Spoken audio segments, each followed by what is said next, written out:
Abang lapar lah bang. Dia pergi kedai makan yang ada sotong tu. Penat dah berjalan ni. Tak tahu lah bang. Saya kena masuk dulu.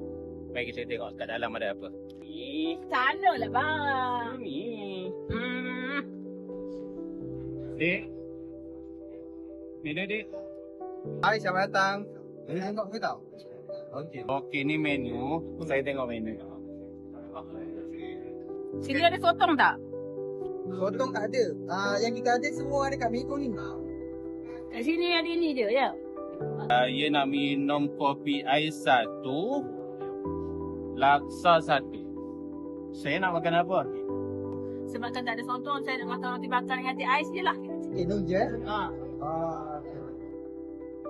Tapi saya macam dah nampak akak Zaza As YouTuber kan? Oh ya, betul. Itu saya. Awak selalu tengok konten saya ke? Staff saya selalu tengok. Terjebak lah dengan sekali saya tengok. Terima kasih kerana tengok YouTube channel kami. Sekarang ni saya tengah lapar lah. Okay, so ini makanan yang akak dengan abang order tadi.